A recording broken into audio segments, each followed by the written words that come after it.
இப்போ நான் இங்கே எப்படி இருக்க போறேன்? சண்டை போட்டாலே சார். ஸோ வணக்கம் நண்பர்களே, எல்லோரும் எனக்கு நல்லா சப்போர்ட் கொடுத்துருக்கீங்க. இதே சப்போர்ட் எனக்கு கொடுங்க. நல்ல சப்போர்ட்டை தாண்டி ஏதோ வந்திருக்கு. ஸோ நம்பி தான் இந்த வீடியோ போட்டிருக்கேன். ஸோ டே 42 நேத்தான எபிசோடில் பார்த்துருப்பீங்க. திவாகர் அவர்கள் எலிமினேட் ஆகிட்டாங்க, எவிக்ஷன் பண்ணிட்டாங்க. ஸோ அது ரியாக்ஷன் தான் நீங்கள் முதல்ல போட்டுருங்க. வீடியோ பார்த்துருப்பீங்க. பார்வதி முதல்ல அங்கே சிரிச்ச மாதிரி இருக்கும். ஃபஸ்ட்டு திவாகர் எவிக்டட் அப்படின்னு சொல்லும்போது சிரிச்ச மாதிரி இருக்கும் கைஸ். அடுத்து எல்லோரும் போகும்போது கொஞ்சம் கேஷுவலாக தான் இருந்தாங்க. திடீர்னு கனியை பார்த்தோன்னே ஒரே கனியை பார்த்துட்டு திவாகர்கிட்ட ஒரே அதுதான் என்னால் ஜீர்ணிச்சிக்க முடியல. அது எப்படி ஒருத்தவங்களால டக்குன்னு அந்த ரியாக்ஷனை மாற்ற முடியுன்றது தெரில.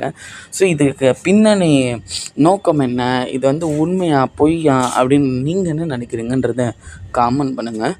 ஸோ கூடிய நல்ல நல்ல கான்டென்ட்ஸோட, நல்ல நல்ல எடிட்ஸோட, நல்ல நல்ல ரோஸ்ட் வீடியோஸ்லாம் வரும். ஸோ எல்லோரும் சப்ஸ்கிரைப் பண்ணி சப்போர்ட் பண்ணுங்கள்.